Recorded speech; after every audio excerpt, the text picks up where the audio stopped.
So first thing I'd like you to do is just open a new session in Reason. Immediately after it opens, please go ahead and save it somewhere. Well, you're not on the desktop, but on the there's a audio hard drive. There's like 2 hard drives that you'll see. It's the second one, but definitely save it.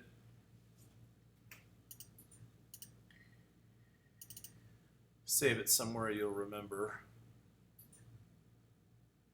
Let's see. Let's add a new folder here.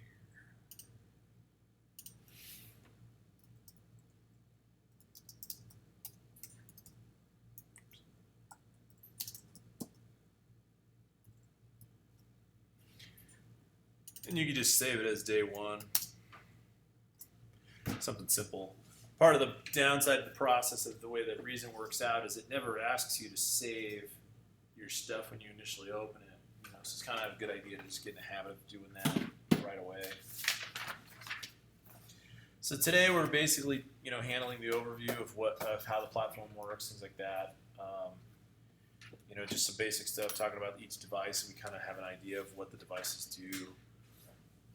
First thing first, it's always a good idea, unless you're at home and you never change your setup, as soon as you go to other locations, the most important things for you to do would be to go to Reason and go to Preferences and make sure that both the audio engine and the control surface are active. So, your audio engine, did you have headphones at all today? No, I can get some from the studio when we take a break. We really don't need them necessarily at the moment. So the audio engine and the control surface. So, well, in the audio engine, let's talk about the audio engine real quick. So in the audio engine, this is where you're going to select which device you're operating on. Right now it looks like my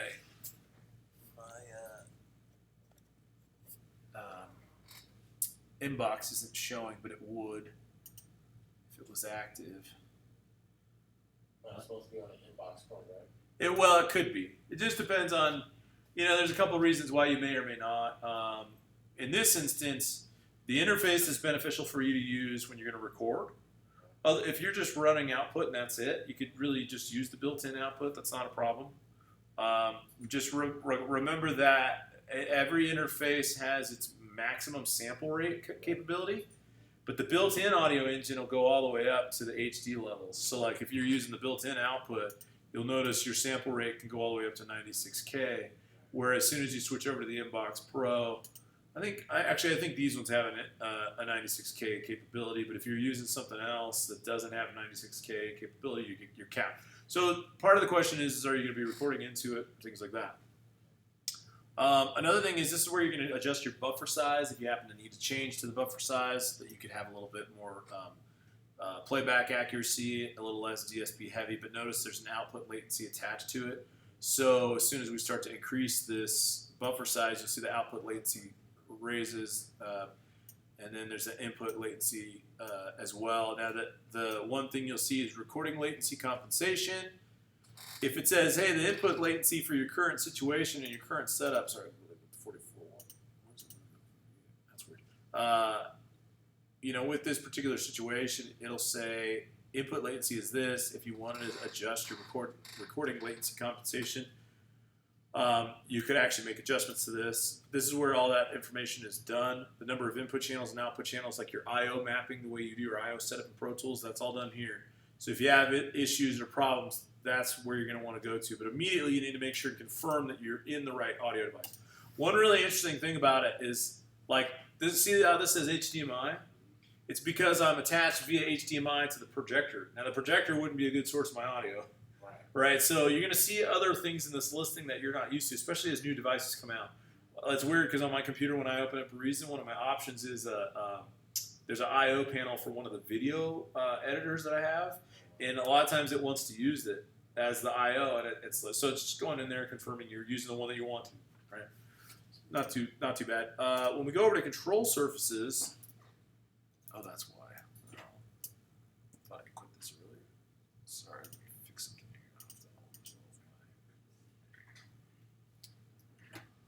When you go over to control surfaces, the big thing you're looking for is that the control surface that you want is listed, and there's a green check mark by it. Now, in this instance, we're all using the axioms. Is it listed or not? No. Mine says novation automatic. Oh yeah, okay. What you can do with that is if you click on it, just hit delete. So we're gonna get rid of it. So like in the event that you ever need to do that, you're just gonna click on the device and go, all right, let's get rid of you. Yes, we need to delete you. And what you don't want to do is you don't want to use the auto detect surfaces. It's very rare that this ever seems to work effectively. A lot of times it's better to actually just hit select add. And then what you're going to do is find the manufacturer. Now, if you can't find the manufacturer on the list, a lot of times you just go with other. In this instance, we're on the M audio devices.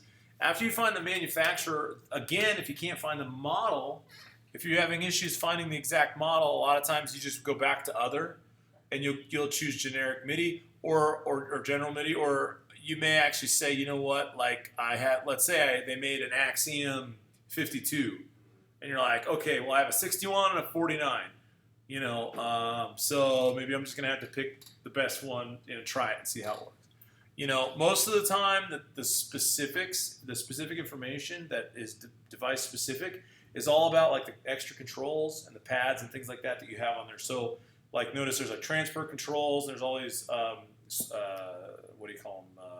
The digital pots, and then the pads, and that's why it's going to be different between an Axiom Pro and an Axiom. Notice these are all the Pro 25s. So you could go in and say, all right, this is going to be the Axiom Pro 25. And so we're almost there. The next part's actually really simple. Now, let me just go back real quick and choose the Axiom 25. Notice what changed is there's an import and out. For this one, there's an import and out port, MIDI in, MIDI out. But when I go to the Pro, there's a keyboard port, and then there's control in and out. So there are a couple of different options there. Basically, that means that the knobs will react to things that are on screen. So what we're going to do is we're going to hit Find for the control port in, and then it just says move a controller, press a key on the control surface. So if you just turn a knob, you should see it pop up and say, yes, this is it. You can hit choose, and then go to the keyboard port and hit Find, and then now you just hit a key, and it'll say, yes, we're in business. And then you hit choose, and then there's an output port for control. Now, technically, you're going to want to use the hyper control output for this. Once you've done that, although I don't know on mine, you should be all good, although I don't know why. Did this accidentally choose the wrong one? USB-A. Oh, that's why. This actually should be control in. I don't know if yours defaulted to USB-A for both, but it should have been hyper control in. So you might have to pull that down from the drop down. And then the output is hyper control out. I think this is specific for this device. And then you can just hit OK. And then away you go. Once you see it checked off there, then you're great. Now, in addition to this, just as far as your settings go, there is an external control situation that gives you several buses worth of MIDI I/O. And essentially what these are designed for is these are designed so that your devices can basically control the routing from different MIDI devices. So you can take a MIDI input from a different device, and you can have it set so that anything that's received from that device all of a sudden controls Reason information. So there's a bunch of different ways to set this up. But this is how you get to and from external MIDI. And then there's, in the advanced section, it just talks about the on-screen keyboard operations. Now, in your general situation, the one thing that's not in your audio engine like you're used to that is in the general section is the CPU usage limit. And so this, I wouldn't worry about. I'd leave it at 80% until you hit a cap, and then you may want to raise it. Just remember, though, that if you're using another DAW, then you need to lower it if you're trying to split resources. All right, and that's kind of a bigger thing. And then there's something called multi-core audio rendering, and that's only useful if you actually have a multi-core processor. So if you have like a duo core or a quad core, having that checked is awesome. And then you're good to go. At that point in time, you're good, right? So now we're all set. I mean, normally when you do that, it literally takes less than 3 minutes to just go in and confirm and make sure everything's all happy and good. Because in most cases, I would say the troubleshooting technique for the devices a lot of times is, let's say you play your keyboard and nothing happens. Well, question 1 is the device selected from the sequencer? Question 2 is the device routed to the output effectively? Question 3 is the keyboard even working? A lot of times it'll light up, but maybe it's not connected. So by going through and connecting it first, making sure confirmed it worked, we eliminate option 3. Now there's only going to be is it selected in the sequencer or is it routed? Is its output routed correctly? So when we start working with it, we don't have to worry about is the keyboard working. Although there are times where it'll die and you just have to reset it, but hopefully we won't have to deal with that. What I would do for now is let's go ahead and actually what we could do is in the if you have your browser open, there's a little window off to the left, there's a little circle there. You can open up the browser here. What I would do is we could actually just go ahead and select each of these because we're going to work with these except for the drum designer, or I'm sorry, the external MIDI instrument. And what you could do is if you keep going back to that instrument tab on the top left, so the way the browser's kind of sorted is it's sorted by these kinds of devices, instruments, effects, and utilities. So, drag and drop the Kong. You can drag and drop the redrum. You can drag it, go back to instruments on the left, drag and drop the Thor. Just be mindful of where you're dropping them. Each one of them is going to be given a new track. I don't know if the version you learned Reason on was version 8, if it was the legacy versions, versions 5 or 6. Yeah, it was 8. It was 8. Okay, well, so that's good news then, because the beauty of this is now we have that mixer, the mixer that's already created for us, and we don't have to go through and reroute everything. So, like, once you actually create all these devices, you can open up after you've done all that creation, you can open up this mixer tab at the top of the screen, and you can close the sequencer, close the browser, and all of a sudden you see, oh yeah, here are all my devices on the mix channel here. So everybody gets this SSL style mix channel. So we're gonna go through a couple things, some real basic stuff. What's your experience on the 9080J in the studio? Horrible, baby. I'm quite sure it's horrible. How many courses have you taken? I know of it, but How many courses have you taken on it? Have you done 265? Are you talking about SSL? Yeah, on the SSL. I've taken Dave, Matt. I think I've taken 3 courses in there. Okay. Yeah. Well, this is a little more simplistic in terms of you don't have to do all that crazy bus routing. Okay, wait, before you go there, you say after I got all of the instruments in there, did I make the mixer? Yeah, you just open it up. There's a little circle at the top that says mixer. Oh, okay. And then you can close the rack and the sequencer, like window. Let's just close them up by just clicking the little circles so that you can just see the mixer for the moment. The beauty of this here is this literally is the same channel strip minus all the bus routing and all the rerouting components that go with it. So there's a lot of extra routing configurations about the small fader and the large fader. You don't have a small fader option here, but in terms of the processing, a lot of that stuff is very, very similar. So you can see when you get up to the top, you have a gain. Yeah. Then you have your routing. You can change the routing of the signal path. You have filters, which your filters are actually down here. There's filters and dynamic, so compression and gating. And you can activate all this stuff, but it uses the same control functions. And then, here are your overall filters, your EQ.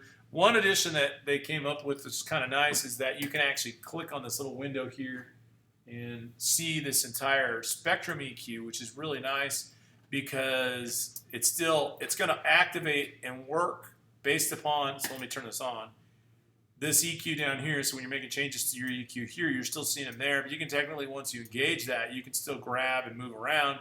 And the audio that plays through will actually show a reading of the RTA graph. So Let me switch my device so that I'm playing the Kong. I don't know if there's anything on there. Oh, there we go. All right, so let me zoom in real quick. So notice I see what we call a real-time analysis of the graph. Oh, it's kind of hard to see because of the lights. Yeah, I see it. But there's like so it's kind of nice. That's this little analyzer option down here. Takes a little bit of DSP, but not much. But you actually get to see like what's the frequency balance.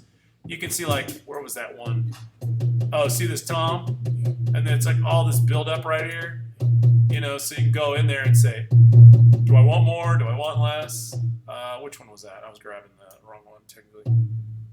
Oh wait, hold on, I can't get down there. Let me switch this to a bell. All right, let me cut that out so it's not so crazy. You know what I mean? So the EQ has some beautiful principles in the overall equalization stage. So what I a lot of times I'll tell people, all right, focus on the sound and the overall tone of the sound. Each of the devices that you have, it's really crazy. Each of the devices that you have that you're going to be using in the rack, like the Kong, for instance, that I was just playing, all has its own processing that's assigned to it. So like this kick drum has a compressor in the section here. There's a tone adjustment.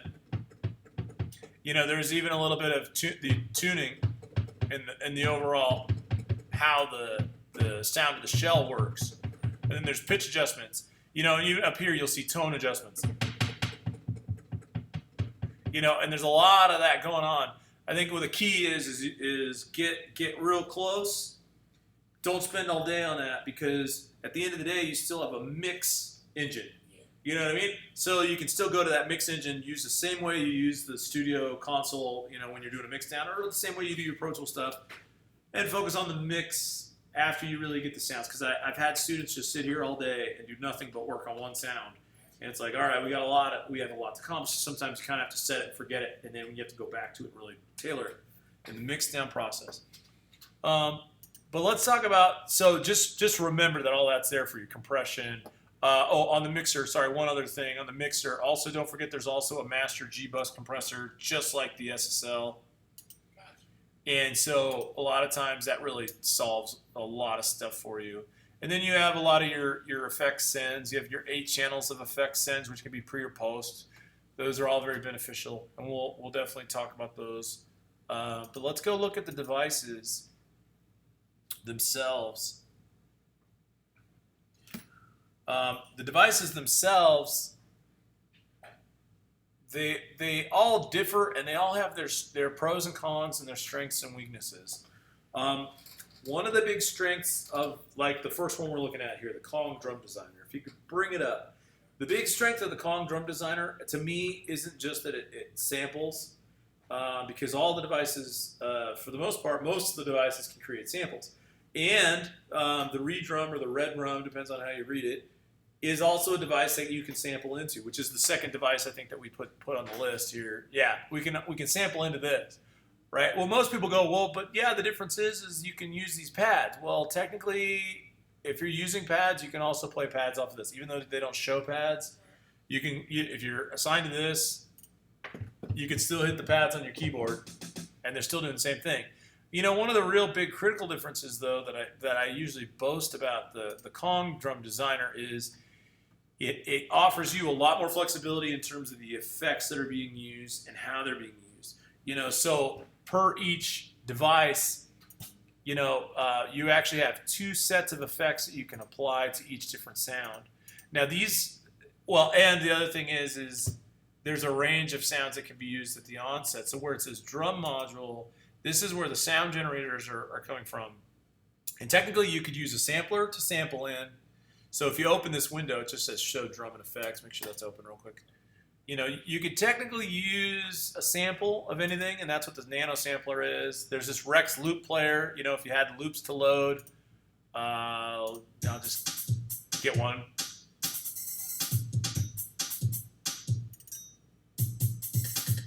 You know, so if we did want to use like loop sets, like the drum loops or something. You hit this, and it cues it.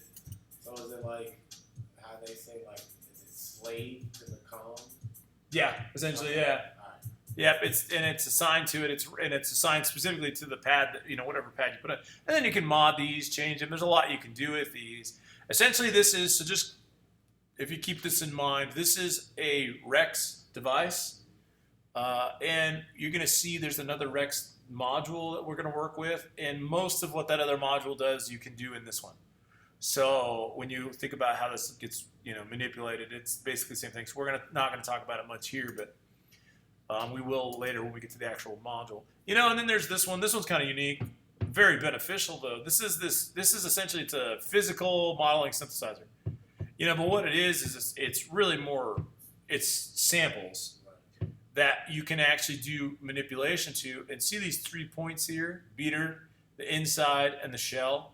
Essentially, these are the ideal spots, like when you're actually miking a kick drum. So when you're miking a kick drum, a lot of times people like the intersection essentially is the strongest low end component. But then a lot of people like to mic the beater to get more impact, more punch, a little bit of slap. And then there's the shell, the overall shell tone. So like this gives you the ability to change the shell sound. Just make adjustments to the overall shell sound.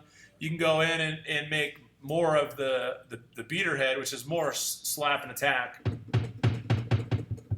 or less. And you can do the same thing over with the amount of the rest of the shell, or the overall kick drum here, by using this guy. And notice how much decay. Right, very little, lot, things like that. You can adjust the bends. It's really unique. It's a really unique premise. Very beneficial. But there is the bass drum. Now, on top of that, there's a tone generator assigned here. And the tone generator essentially just on top of it basically adds resonance. I don't know if in the studio you got to use the Voice of God. They're called the VOG. I forget what the actual device name is, but essentially it's basically like a subharmonic tone generator, which basically all it does is it takes the initial sound and it adds more low-end tone to it. That's essentially what this is. So if you needed more down low, you just put it in, add more of a level to it. Let me turn the master compressor off though.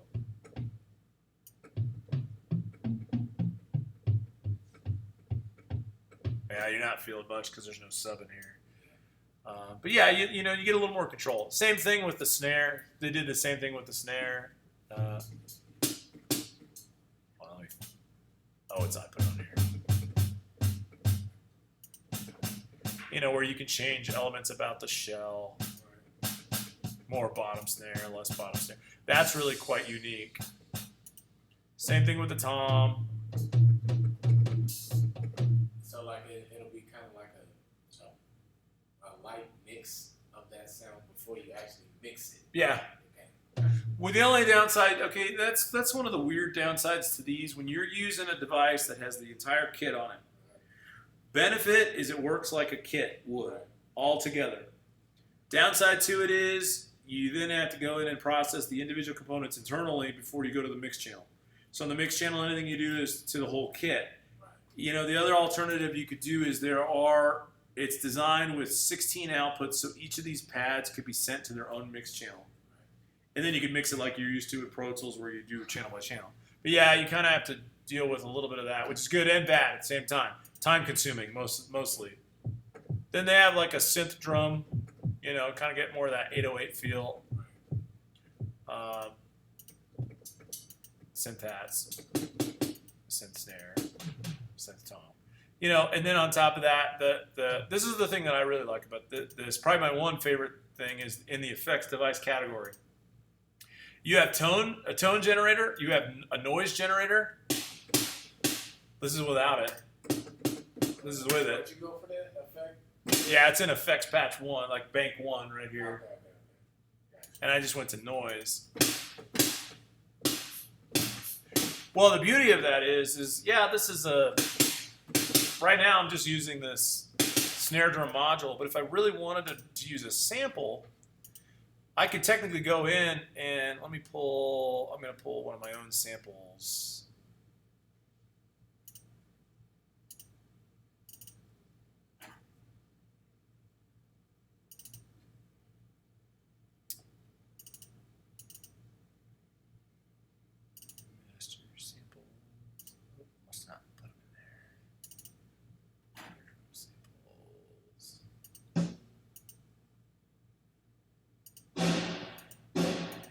Actually, this is a good one. Let me put this one in there because it's real direct sounding.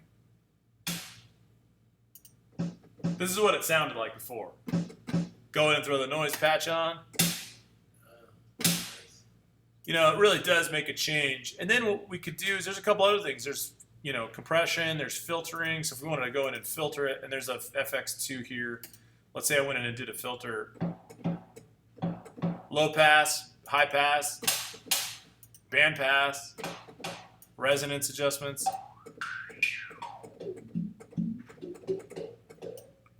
You know, kind of nice. There's the overdrive.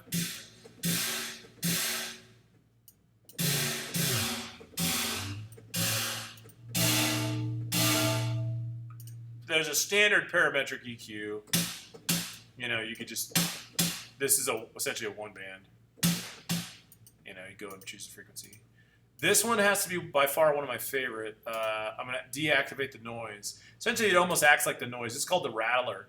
The Rattler essentially is basically supposed to like compensate for the bottom snare, the rattly part of the snare. A lot of times people miss it, you know, or they don't have enough of it in the sample, you know, or maybe they just mic'd the top snare and they didn't get enough rattle out of the bottom. It really opens it up. So this was it before, and this is it, the rattle. You know, and you can add more or less, and you can change the tension.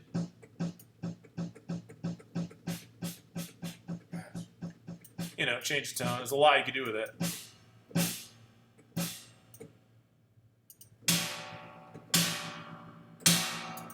You know, but then there's a ring modulator. This one's always fun.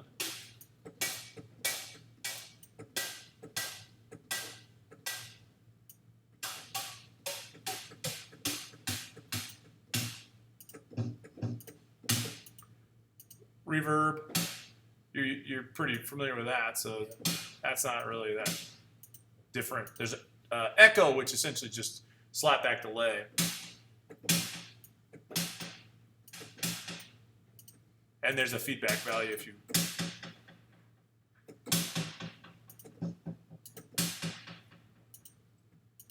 And then there's a transient shaper. You remember ADSR, right? Attack, decay, sustain, release. Essentially, the transient shaper really only adjusts the attack and the decay adjustment. So if you want the attack to be sharper or duller, a little slower than the decay amount. Let's go back to this.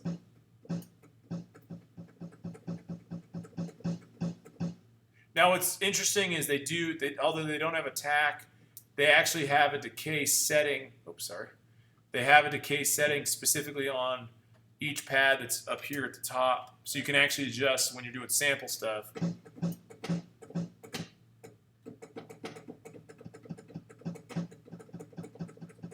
One thing I find is it's like, oh, you know, if the initial sample that I did, if I didn't like the tail end of it, but I was like, hey, let me add the noise to make up for it. You know, essentially what you could do is set the noise decay long,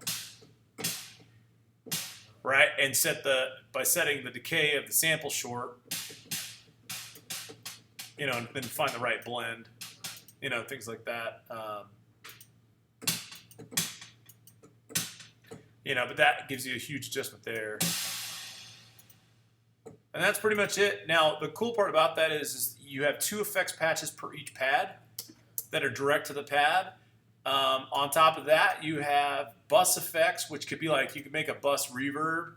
And then the way a normal bus verb would work is you actually have to feed it. So notice over here, where is it? Oh, in the send category, each of the pads have this, a bus effect send. So everybody that gets put into this gets sent to this reverb. Is that, so then you can adjust your own amounts, and blend, the ones you want in there. And then there's a master, so you have the bus effects, and then there's a master effect. And most of the time, the master effect is better served as a compressor. The compressor doesn't really it has an amount and a makeup gain, attack and release, but it doesn't have a variable ratio adjustment. But just remember, you have more of that on the mixer if you needed to. So each of these kind of have, you can set these up in their own unique ways. There are some hit type variables, and it's an interesting scenario how this whole thing works out. There's this little cue right here down on the side. It's a quick edit mode for each of these. So like if you bring up the hit type assignments, you can see each one of these here. The hit type is a scenario where if, like in this example, there are 4 samples loaded to this pad, and they're each assigned to a different hit type. If you were to tell the pad it's going to play hit type 3, it's going to play sample 3. If you say, hey, let's play 2 instead, then when you play it, it's going to play 2. Otherwise, it'll play 3 or 4. It just allows you to bank several samples in each category at once. And benefit of that is if you mix this with the drum assignment, so let's go to the assignment. The assignment grid, it kind of looks like a big bingo window or something weird. Right. Essentially what this is it's just saying, okay, each pad is assigned to a drum module slot, or overall drum assignment slot. What they normally are set to by default is 1-to-1, which means each one goes to its assigned number, okay? 1, 2, 3, 4, 5, 6, 7, 8, 9, 10, 11, whatever, all right? Notice, though, this one's set up where number 8 goes to 3, number 4 goes to 3, and number 3 goes to 3. So what they did with this, to kind of simplify the process, sorry, I'll go back to the hit types, is what's actually happening is all of them are using the same sampling engine that's assigned to number 3, that was created in patch number 3. So if I get out of this and I go to the pad, you'll see they all show down here nothing changes. Right. The way they're set up is each of them were then given a hit type out of the sample bay here. So there are 4 samples loaded. First one was given hit type 1. The next one was given hit type 4. And this one was given 3. So they're all playing from the same sampler engine in this in nano, but they're each one assigned to a different, one of these. So like pad number 8 is playing this one. And that's why it gives you this drum assignment variable. Sometimes you don't want to have to like reload and remanipulate, especially if you did a bunch of effects and like, I don't want to have to reload all that crap to do it to another pad. I just want to make something different of it, a little bit different of it. So that's how this whole thing works. On top of that, up top here, there are pad settings that say mute, clear, and solo. At the very top, so these are standard. You understand mute. Clear essentially just means wipe the mute or the solo groups. And then there's a pad grouping, and this is interesting how this works. You can actually set this up so that the pad groupings have some sort of linking to them, so that if you were playing like the MPC style controller, there's a mode that you set it to that will initiate what's going on with the pads, and then there's a mode that just plays the pads. So one of the modes that you'd be able to switch into is pad mutes, like muted groups or linked groups. So maybe you're doing some sort of pad linking group, and you're saying, all right, hey, all these, these guys are all in pad link D. Notice they all just play together because they're in that link group. Let me get rid of the. So you can link and unlink them? Yeah. Okay. Yep. Let's see. Alt. Let's see. G.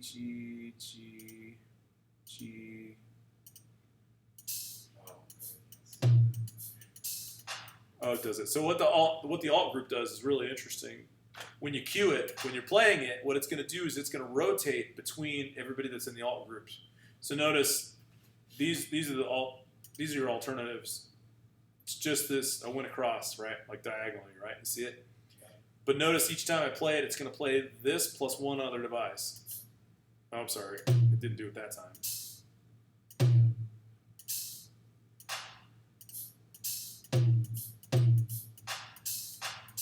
So it's kind of like randomizing who's with this group to kind of give it a little more realistic feel. So you could do that sometimes. A lot of times you'll do that with like snares. There's this snare and there's this snare. So let's say I go back to my alt groups. Let me get rid of these. In my alt group, let's say I take these guys and actually, did I leave a snare on this one? Well, no, that'll work for now. If I turn the volume down a little bit so it's a little better blended.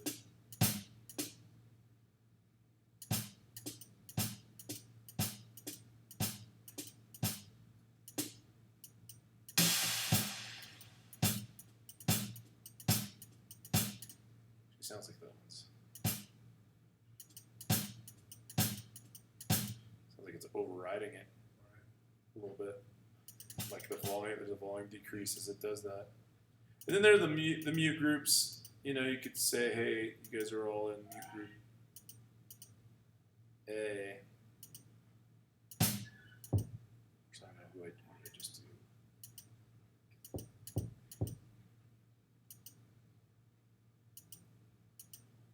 Although I did it that way, I guess it doesn't. Let's see.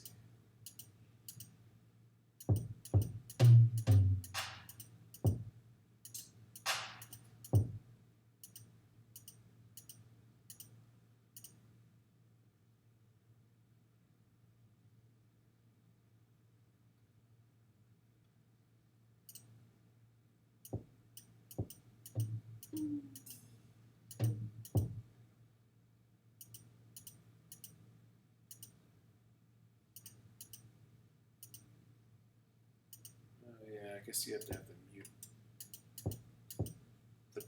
the mute pad activated in the assignment group.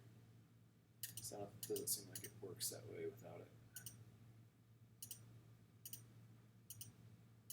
Now on top of this, that routing output that I was telling you about gives you the ability to take any one of these outputs and send it on to 16 different outputs. What's beautiful about this is there's something called the control voltage gate, which, you know how we did the link? We linked, you know, we did the link group and we said, hey, we're going to link all you guys. You could go in and link certain groups of these. In the same way, you could do a hard, like that's the internal linking. There is a physical external linking. You could always group them into groups like this, and that's gate out to gate in. It just gives it a signal of when it should fire. Now, the reason that these are useful, though, is if you want to send at the same time you're hitting this to a different device that doesn't belong to the Kong. You know, like example, let's say you wanted to take this kick drum, gate CV control out, and you want to go to a different device. What you're looking for is a gate input or a CV gate input. See where it says gate in this column? I go to number 1 here, and when I hit that first pad, I'm also firing this sound down below. You know, so there are a lot of options for the gate routing, and then the output routing assignments, like I was talking about. Right now, everybody's set to stereo output, but on the output routing assignments, if we were to take a look at the this 3 through 16 at the bottom of each pad, so like you see how as we switch at the bottom of the output, it says drum output master effects. You can actually route these and say, you know, drum output to which output pair are you going to want to send the particular device drum out. And you can send them, you know, separately to their own individual outputs so that, again, you can mix them and set up their mix. Now, in the same way that you could see this quick edit view for these, you can see the quick edit view for volumes for everybody.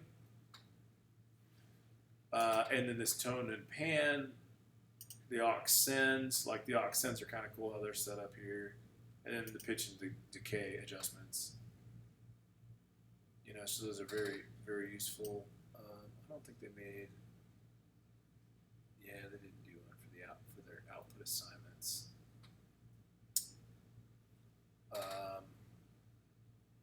And that's pretty much it for this device. I think the only other addition, you can have an additional 2 aux sends that you could send. Like, let's say you created a decay or a delay or some sort of distortion device, a separate device.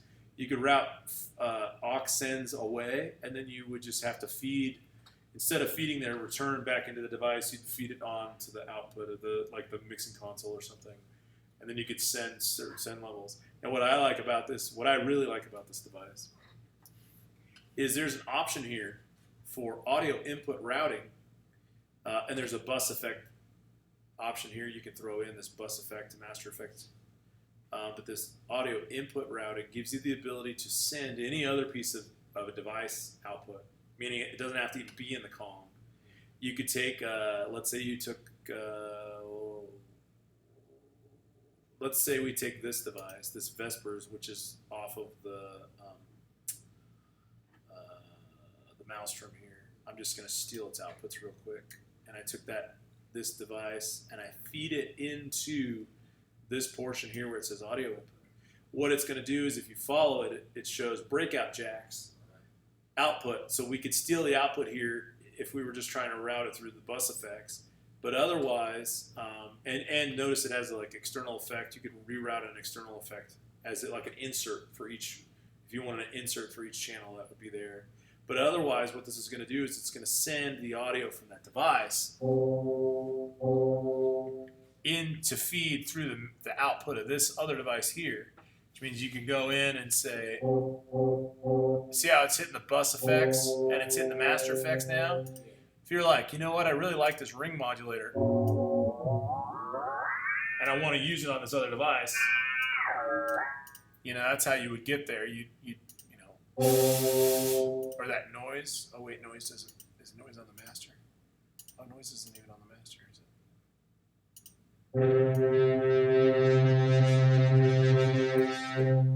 You know, some of those other devices, which again, that's why this is such a dynamic device.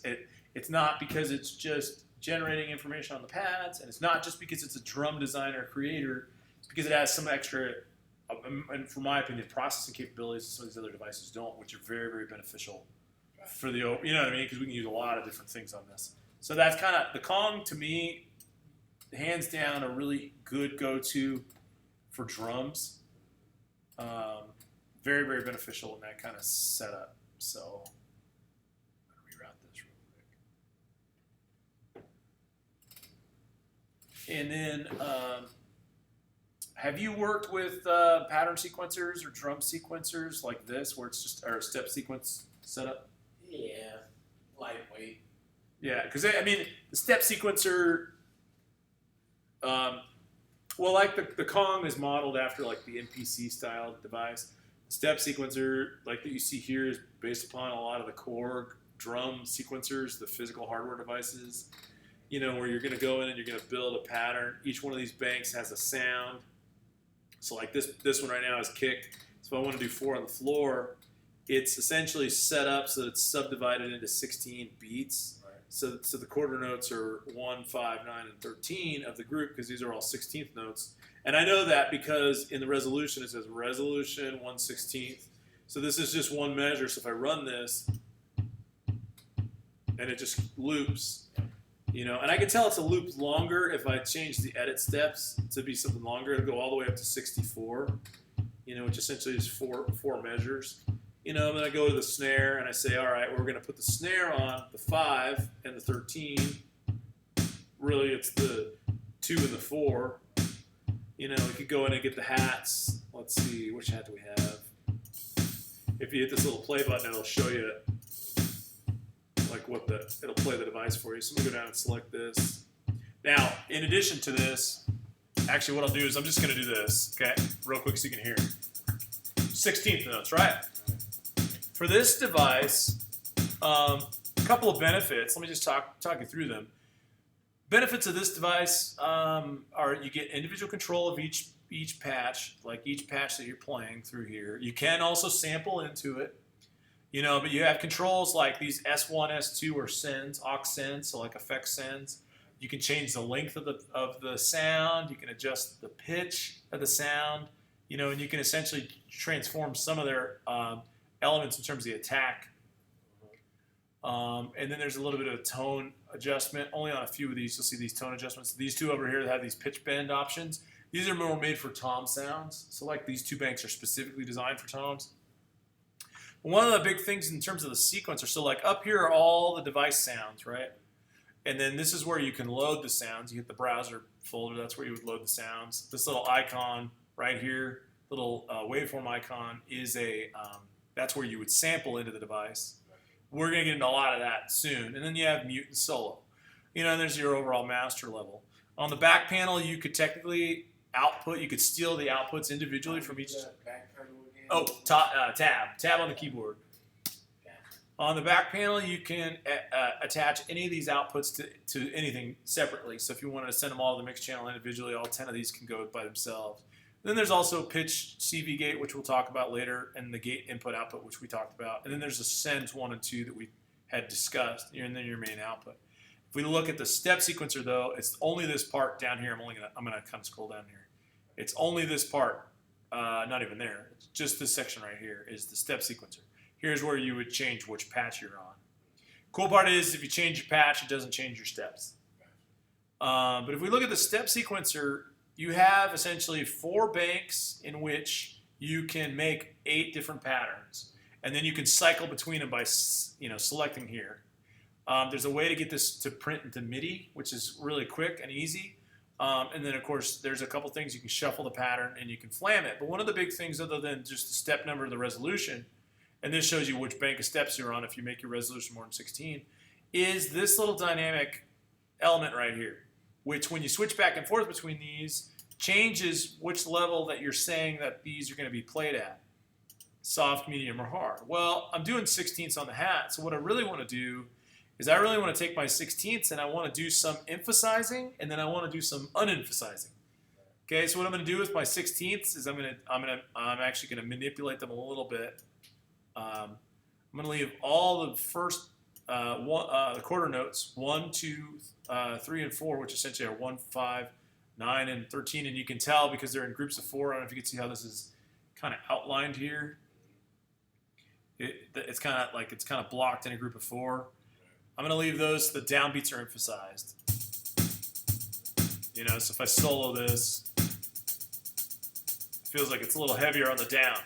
Then what I'm going to do is I'm going to go to the soft, and I'm going to put the soft in every other. So let's see, where is it at?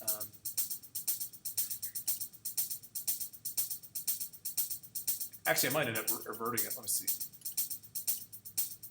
I might do it differently. I think I'm going to put my mediums on the every others. That one's not as fun. Hold on, let me back it up.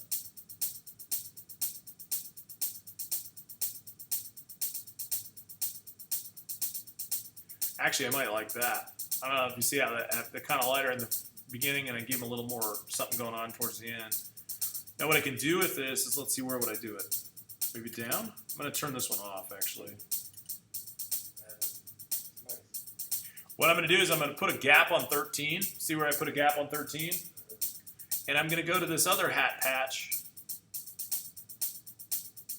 and only put it on 13. I might do it on 15. Let's see. I might pull 15 off as well. So I'm going to go back, pull 15 out. And then maybe I'll go find another sample for this. So what you do in the browser is they're sorted in a couple different ways. There's 2 different patches or banks of sounds, factory sounds and the orchestra sounds. If I go to factory sounds, Is there a difference between the 2? yeah, I mean, these are the basic sounds, and these are more like developed sounds, but they're most of these are orchestral, like an add-on bank of orchestral sounds. What I'm going to do is in the factory sounds, you can sort these by device. So I could go look at all the redrum device sounds if I choose that in the drum kits here. Or I could just say all instrument patches, and let's just say I do all instrument patches, and I'm just specifically looking for hi-hats. Now I can do it a couple ways. I can actually just search it here and go hi-hat. Or I can go in and, although that didn't yield any real results. Or I can go in and do the drums and percussion. Drum instruments, hi-hats. Oh, it's because there aren't any in this device. Actually, it doesn't look like there are any individual device elements for this one. Let's see.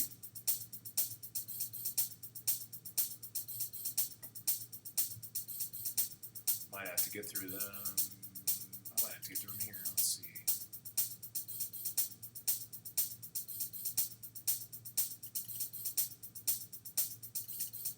Oh, there we go.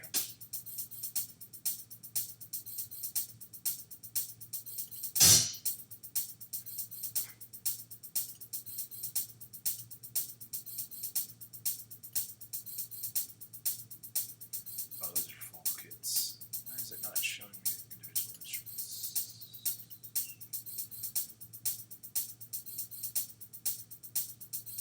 Redrum drum kits, low patches.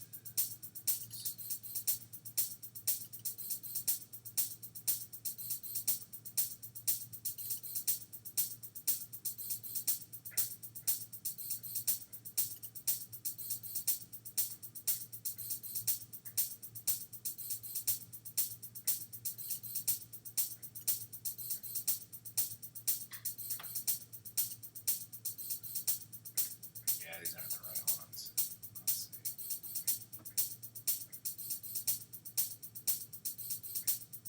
Should have been one that had the individual. Oh, I'm not finding it.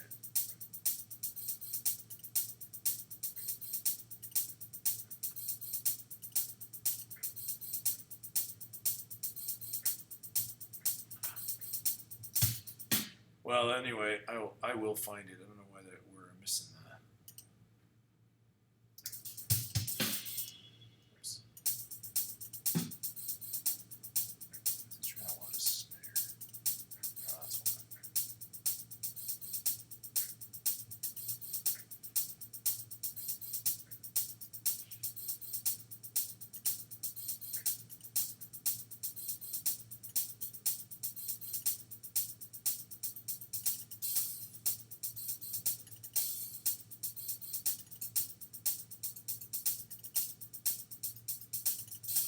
All right, let's go back to the one that we had.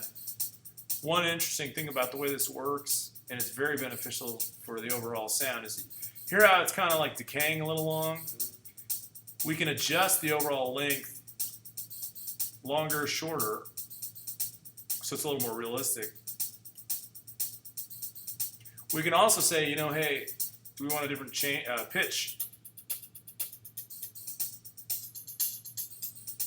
You know, we can make some adjustments to that overall. You know, and then you can throw in your overall kit. Undo this. There we go.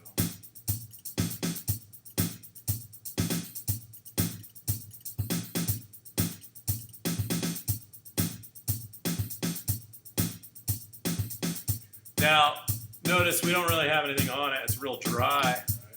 If in the sends we decided we wanted to do some sending, you know, to get a little bit of effects going, we could actually route. You know, if we just wanted to say, hey, let's go to effects. Let's just get a real quick and easy reverb on this. I'm just going to use the small little guy. Except it routed. Hold on, it auto routed in the wrong spot. So let me fix that. Tried to auto route it to the output, which is not what I want. I want to auto route it to send one. So what I'm going to do is I'm going to go to send out one into the input and then back out of the output.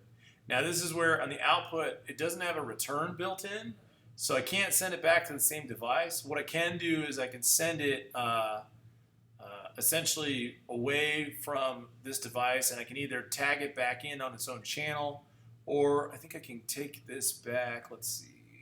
Direct out. I don't think I could do sidechain. Can I? Let me see.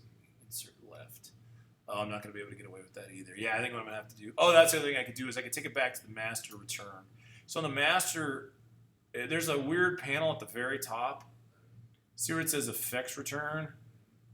this essentially is part of the mixer, so that all this is like the inserts of the mixer. But I can return that device back there, so if I wanted to roll it again,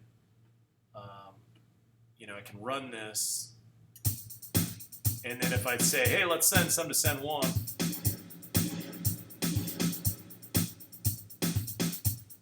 now I kind of need to make this not such a large haul. Do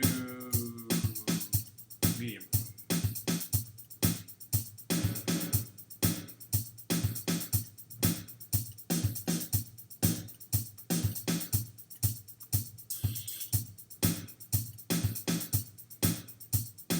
Yeah, there we go. You know, a little more something there. The hi-hats could probably take some. Smooth them out a little bit so they're not so. You know, but that's kind of same thing you're looking for.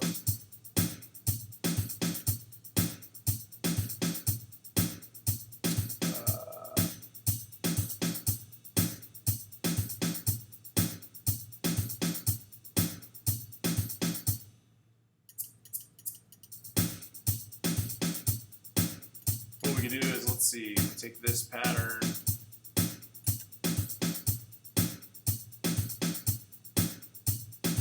Copy pattern. Right-click these devices and hit copy pattern.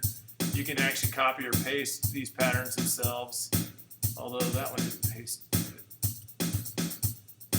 Come on. Paste it.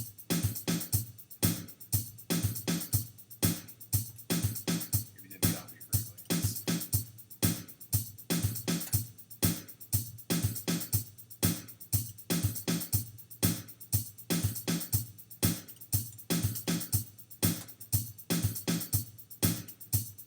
Oh man. There it is.